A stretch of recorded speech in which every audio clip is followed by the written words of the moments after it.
And we're live on the Venture to Victory podcast, where we look at the entrepreneurial journey from funding to exit.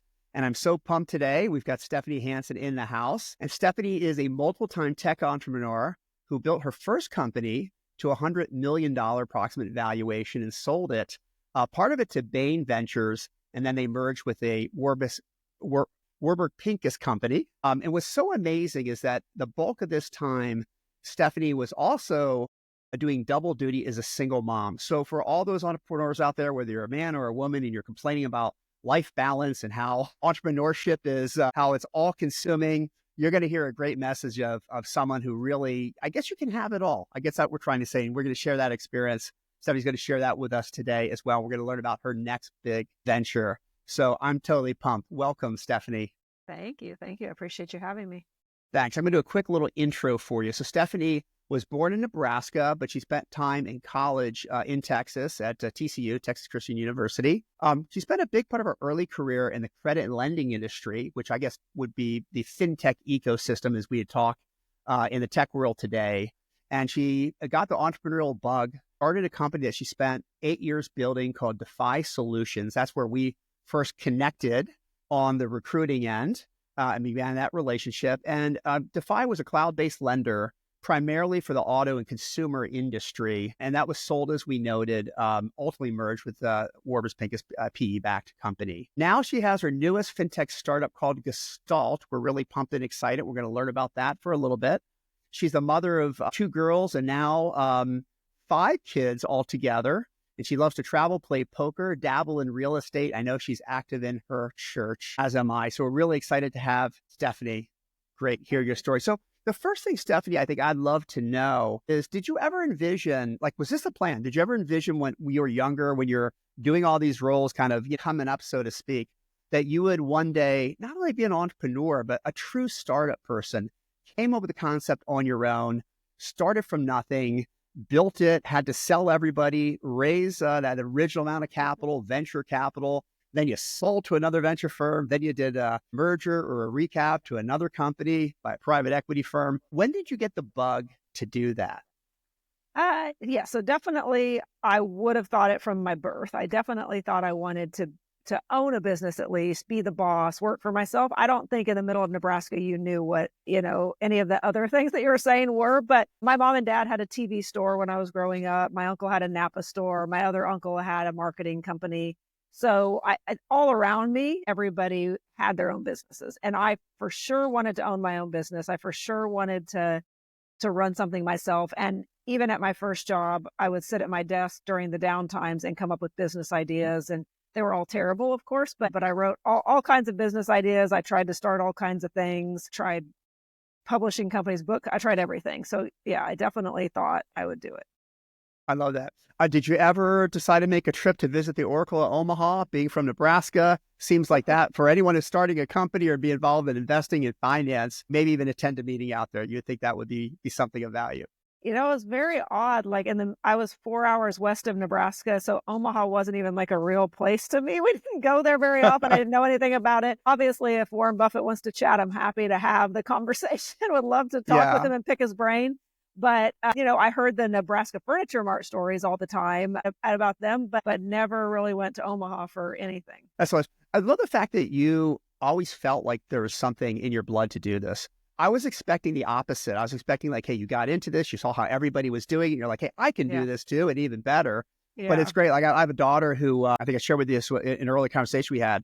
From the time she was 4, she said, I want to be a captain of a commercial jet one day, a jet pilot. And she's never changed. And she's actually going to school studying to do that right now. So awesome. I love when I hear these stories. I also love when I hear these stories, to be honest, of young women that had these big dreams and go out and do it. Whether it's my daughter, there's only 15% of airline pilots or women, or someone like you who starts out as a young girl saying, I want to be the boss. I want to build a company. I want to do big things. Yeah. I think it's an amazing mindset that we could probably talk about all day. Yeah. But let's jump. I'll tell you one thing on that. I actually I found a box of stuff from when I was a child, and I had written down all the things I wanted to be, and there were about 8, 9 of them. And I've actually done 6 of them. So I was real estate agent, business owner, all these things. I've not been a lawyer. I had that written down. and not an accountant, but I think I kind of count as an accountant when you're running a business. So there were a couple I hadn't been, but I had a list, perfectly made list of all the things I wanted to do. So I get her. That's amazing. Well, you don't have to tell me, but maybe for another conversation, I can find out what those other three are, because Yeah, that'd I'll be interesting. If I'm find sure the you're going to hit picture. all. Well, you'll probably hit those, and then you'll be like, "Hey, we need to do a reset. Put Yeah. 5 more on for the No, next 20, I 30 think I'm years." getting too old for that. Oh, I don't think so. And so everyone who's a serial entrepreneur, kind of like you, where they started young and they dreamed about it. I'd hate to be the bearer of bad news. It's never going to end. You're Yeah, always going to want to do this. that's what they And one say. of those 5 kids is going to have an idea. One of them is going to want to start a business, and you're going to be involved with them. So I just know that's coming for sure. I appreciate. Yeah. Well, let's jump to DeFi Solutions, because that's where we met. It was a cool fintech company that was coming up, and I'd love to hear your story on it real quickly, because I know you started from concept and you really built it the entire time. A lot of entrepreneurs, they work together as a team, or they're brought in after they've raised, a large seed round or a Series A, but it's a different person who has an idea, the old idea on the back of the napkin. And then a couple years later, they've built this company with hundreds of people, and it's worth tens or hundreds or billions of dollars. And you just sit back and you go, wow, that was something that came from a thought in my head. And I'd love to find out a little bit more about that. Yeah. Yeah. So obviously nothing is just me, right? It's all kinds of people all around, with helping, with ideas, with money, with all kinds of things. And so Quick, actually, at the beginning, you had mentioned that Defy was a lender. We were actually a tech company for lenders. So we offered like loan origination systems, loan management systems for lenders. But yeah, so the way it came to be, I was actually on a girls' trip in Colorado. And I didn't often go on those, but I can't even remember what made us go. But a couple of our friends were out running. I don't run, and my other friend does not run. And so we went on a walk. We got lost, and I was actually going to start this other business, a business to replace doorknobs and like gold in your houses. And she said, that is the dumbest idea I've ever heard. And she said, you're going to make 10 cents a deal. Like, this is going to be terrible. And I said, but what should I do? I've got to do something. I've got to build something. And she said, well, what do you love? And I said, I love loan origination systems. I love loan origination systems. And I know it could be better. And we started talking about it. And I was like, we could do this and we could do this. And she said, then do it. And I was like, I don't have any money. And she said, I'll give you $100,000. And then our other friend that was with us said, I'll give you $100,000. And then I went home and I said, okay, I'll put in 100,000. And so then we attempted to go raise some capital, and we thought we had raised $2 million, friends, family offices. And when it came time to write the checks, we had exactly $333,000. And Promises. Yeah. So it started with just that, but 100%, I never would have done it without her encouragement, without her ideas. She was a great mentor. She was with us through the entire Defy as well. And owe a lot of that to her. It's funny because I think if you look at that situation, well, all she had to say was one thing, which would have changed your mind anyway, which would have been, you're not going to sell a doorknob company for 5 to 10 times revenues. True. You got to be in some type of tech space to do something and like that. And that is what she was indicating, right? But being a little nicer with me. Yeah. Well, I would just plan a couple more of these, girls trips out for a weekend, because if you come back from each one with a couple $100,000, that's all you really need to do. True. I need to have more of those. I haven't had many since then. Yeah. So looking back, because, this happened a while ago, because you're already on to your next big thing. So looking back, we had the wisdom of hindsight. What was there a major hurdle or major roadblock that seemed really challenging at the time that you had to overcome, that kind of synthesizes what that mindset is of the entrepreneur when you run into difficulty? Yeah, we didn't have any money. That was the first problem. Yes, that's always a problem. Yeah. When we didn't get the capital, I remember I was sitting at my kitchen table and I called a friend I knew, and he said, why are you letting that stop you? Because I said, we didn't raise the money, right? He said, why are you letting that stop you? And I thought that was also good and challenging. And I said, yeah. So I went back to the spreadsheet. I'm like, we don't need an office. We don't need this. We don't need that. And I said, man, everybody could work for equity. Everybody could work for half equity. And I started coming up with all these ideas. And then I called my 2 girlfriends and I said, we don't have the money. Like, we only have this. Are you sure you want me to roll the dice? Because I could lose your money, right? Like, are you sure you want me to roll the dice? And like, they didn't even hesitate. They didn't say, let me talk to my husbands. They both just said, do it. They said that the industry needs it. It's a great idea. And yeah, so I'm super grateful that they had confidence both in the idea and in me not to lose their money. But money was and money continued to be a challenge because we had to hire team members. There were plenty of days I was on a trip trying to launch a customer, trying to sell another customer, and then in my room at night trying to make the numbers work. So money was a constant, forever challenge of bootstrapping a company. And then, there were lots of others, but that was the initial challenge. Well, it's funny because, when I talk to so many, they're either wealthy people that do kind of angel investing, large amounts, like 100 to 5,000, or earlier stage VCs that maybe do seed funding. They'll tell you that what they're really backing at the end of the day, at that level, that first kind of it's not a large round, is they're just backing their belief in the individual is really what it comes down to. And so I think your friends, the reason they didn't blink is they believed in you. The idea is secondary. The belief in you is number one. And so I think that's kind of at the heart of the matter for most people. So that was amazing. Now, so the elephant in the room, as we talked about earlier, which I find an amazing inspiration. I know some people are going to be listening to this and it's going to really help pull them over there, is the bulk of the time you were building this company, you were a single mom, which is really difficult with two girls, one in high school, I guess one in elementary school. And when I talk with entrepreneurs, a lot of them say, well, the only way I got through it is that I had this intense linear focus and it drove me 24 hours a day. And that's all I did. But you don't have the luxury of doing that when you have children, because children don't really care what their mommy or daddy does, do they? Right. No, as they say, a prophet's never recognized. The Bible says a prophet's never recognized in his or her hometown, right? So love to hear how you dealt with that, because there's the logistical aspect of that. And then there's the emotional aspect. It's stressful, it's difficult, and you've got to be that strength for the children. So love to touch on that. Maybe if there's anything you learned that another single mom or a single dad who's dealing with this right now that would be valuable for them to hear. Yeah, I'll definitely share what I learned in counseling after the fact. But yeah, the girls were 13 and 8. And so just like I said, it wasn't just me along the way, right? My friends that helped me with the idea and that invested and that were part of Defy the whole time. The guy that I called from my desk, it's the same thing with the kids. I had amazing support system around me. My parents, we moved a couple doors down from my parents. They were very helpful when I had to travel. They moved from Nebraska here and they were super helpful. I had a couple friends who, when I got stuck, would run and pick the kids up from school. My friend who was on the walk with me, she had another friend who also helped. So huge network of people who helped for sure. Yeah. The village, as they say. Huge village, yeah. Of people that helped, and very grateful for that. And that has a lot of benefits to my kids as well, because they got other different people to talk to in their lives and unique perspectives and so forth. So that was great. Did a couple things. I realized I was very heavily focused in the business and it was hard to pay attention. So I told the kids, I think the second Christmas into Defy, I said, we're going to start from scratch. So they're probably at that time 14 and 9. I said, we're going to start from scratch and we're going to go to all 50 states together before Lauren graduates high school. So 3 years. It was 3 years till she graduated. And so that was good because it gave us something to focus on, the three of us, outside of work. It was like its own challenge. It had challenges of its own. And the rules were that I couldn't work unless they were asleep or unless I was in the bathroom. Right. So I went to the bathroom a lot. And so I think that was good. It helped us bond and have challenges and so forth.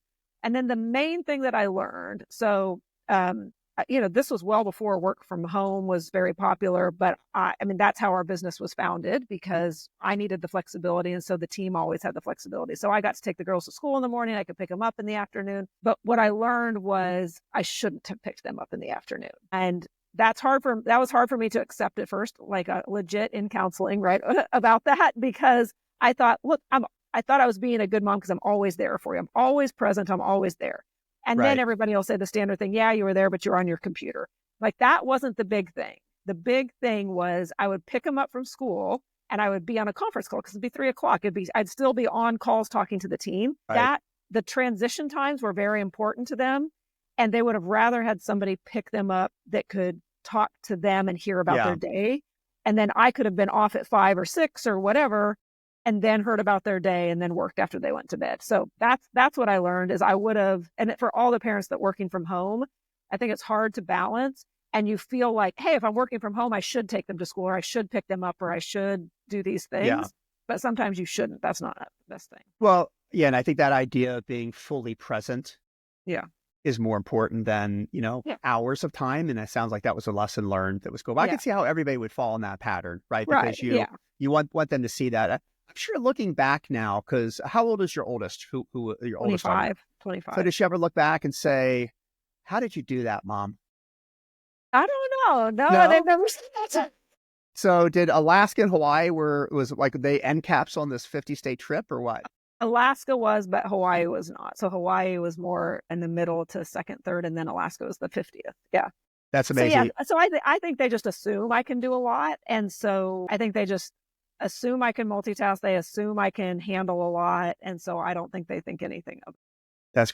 I'm sure that experience now, that kind of life balance, how you work it out and balance everything, you've brought that into kind of with 5 kids now, you've really brought that in with seasoned experience now into your new venture to try to make that happen. It's probably easier than it was at that period of time.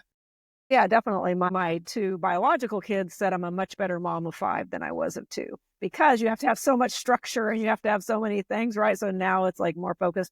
But one of my things on my list, I wanted to have 10 kids. Like that's what I wanted. So I wanted to have my own business and have 10 kids. So I didn't quite get there on that. But well, you still have 3 things you haven't accomplished yet. So one of those could be, it's not that old. There's kids all over the world. They're looking for a mom. So been there, done that. Well, let's jump real quickly to Gestalt. What a great name. Gestalt has a lot of different meanings if you look it up in the dictionary. Why did you pick that name? And then what does that name mean in context of the company and the mission, what you're trying to accomplish?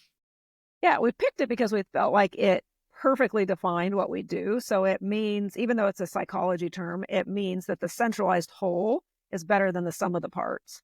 And so with data, we're centralizing all the data in one place, even though the data already exists out there in 10 different places. So you can imagine 10 different places, it all exists, but you put it together and it's better. And it translates to the team, right? All of us individually have our skills and we're great, but pull it together and it works well. So 2 + 2 = 5 or 6 or 7 type of concept. Yeah, definitely. Yep. So where are you guys with the company right now? Let's find where are your funding levels? Kind of how are you doing? What's your next step of goal? What are you looking for? Anything like that would be valuable since you never know who's listening. Sure. Yeah. So we've been going, I guess, almost 2 years, a little over 18 months. We did an original seed round with friends and family. And in June, we closed original pre-seed. Sorry. In June, we closed our seed round. So we're good probably for the next couple of years. So right now, cash isn't the same problem as it was for me when we were building the first company. Team is hired. So right now we're just focused on providing an amazing product to financial institutions. So signing up credit unions, specialty finance lenders, and then organizing all their data and helping them use that.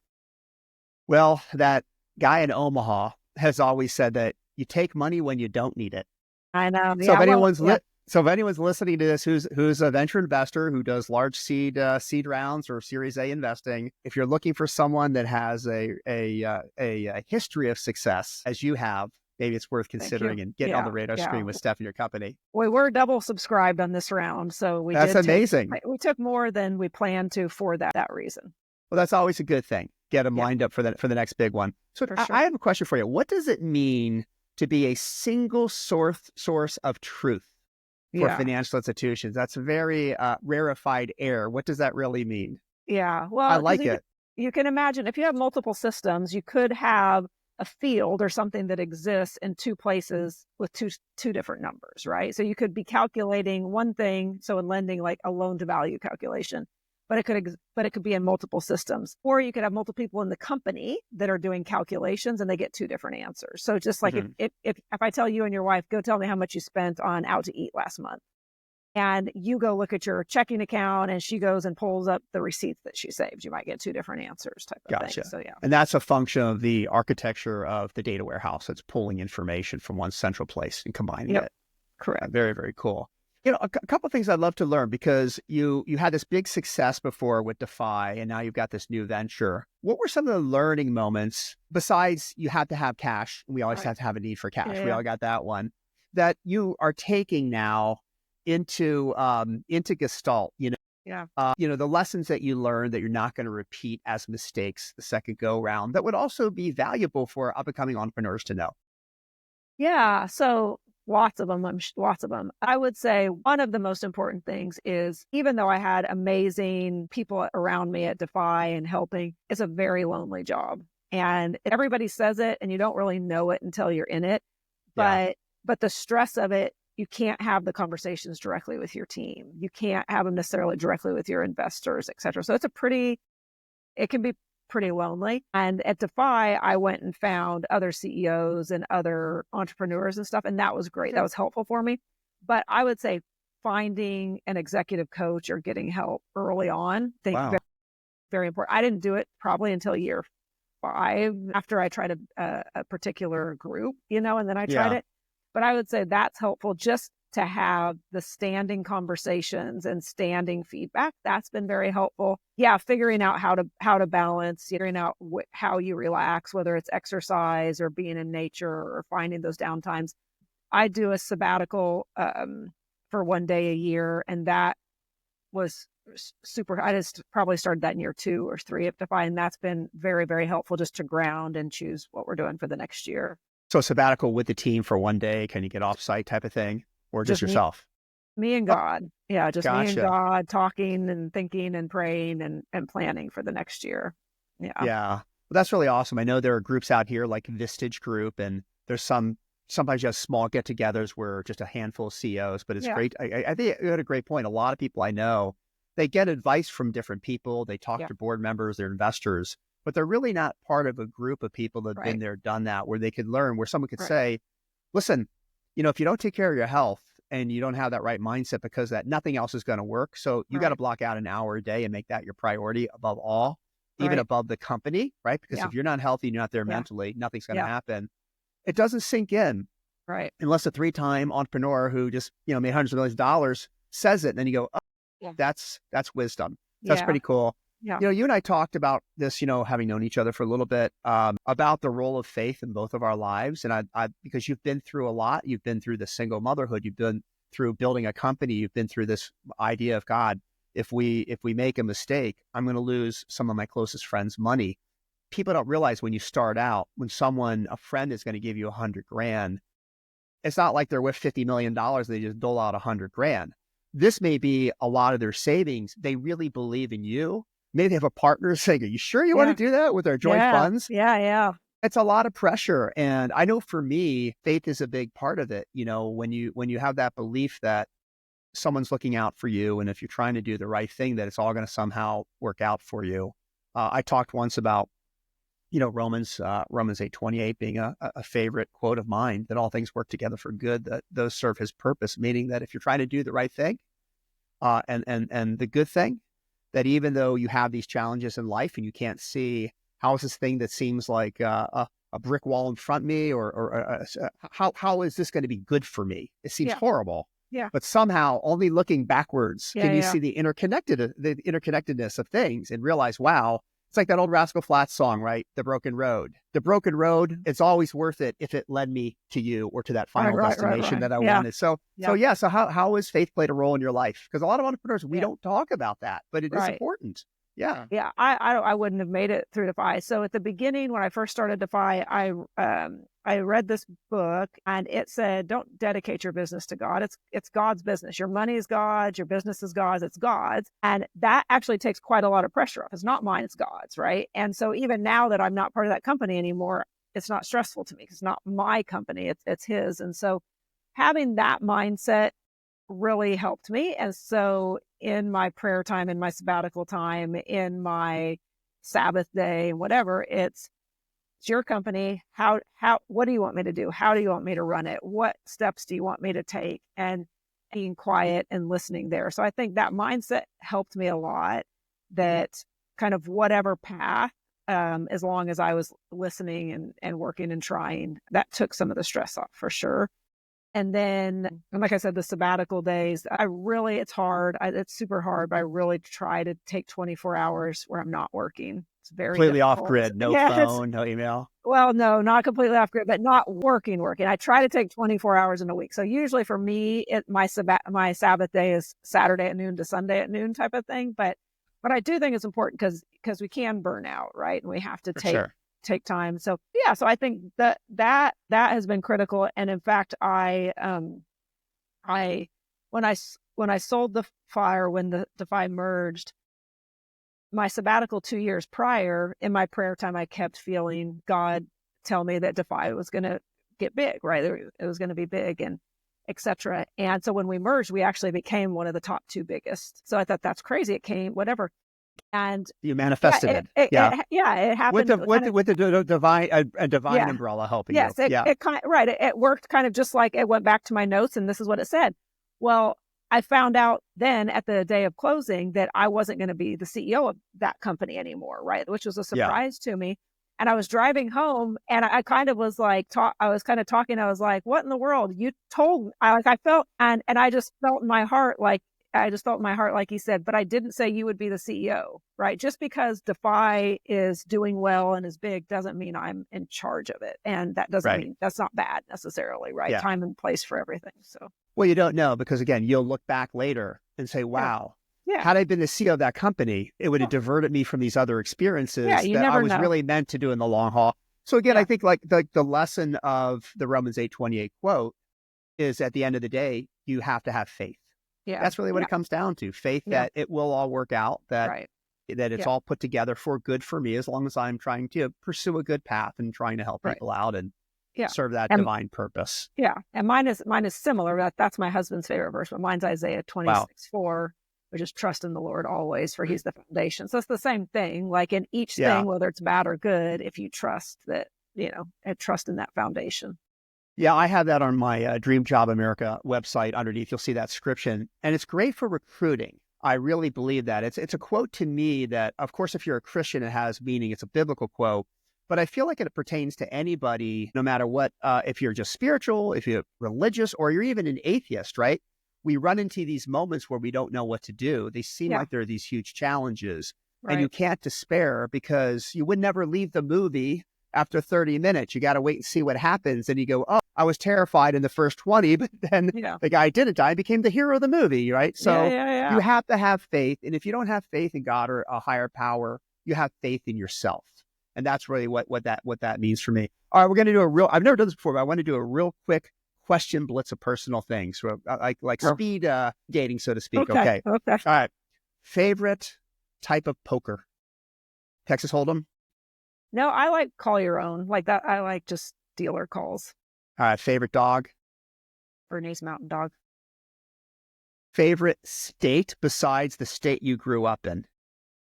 Nebraska is not my favorite state. Thank God. Sorry, guy. I mean, I like Hawaii a lot. I love Texas, where I'm at now. Awesome. But yeah, there's so many good states. And what's your favorite adventurous activity to do? Not very adventurous. My husband's more. You say that, but you started multiple companies from scratch in an idea. I would say you're adventurous. Well, you've been to every state. I'm about to go to Antarctica, so if I jump in the water, I'll tell you if I do that. That'll be the most adventurous. But probably just e-biking around stuff as adventurous as I get. The rest of them do crazy stuff, but not me. Well, going to Antarctica is going to be an experience. I've known many people that have done it. I have not. They've told me the stories of the penguins and some really cool tales. So you're going to have a blast. I hope so. There. Hope so. Yeah. Well, Sally, that was great. I mean, thank you so much. Where can people find you if they want to reach out, they want to invest in your company, they want to see about employment, or they just want to learn what's this cool next project that you're up to? Awesome. Called Gestalt. Yeah, our website, Gestalt website is gestalttech.com. My email is shansen at gestalttech.com. And so they can get me there or on LinkedIn. Awesome. Absolutely amazing. Well, thank you so much for joining us on the Venture Victory podcast. And that is a wrap. All right. Thank you. The Venture to Victory podcast is provided by MatchStar Venture Search. If you're interested in any of our open executive roles or need help sourcing world-class talent for your company, check out our website at matchstar.com.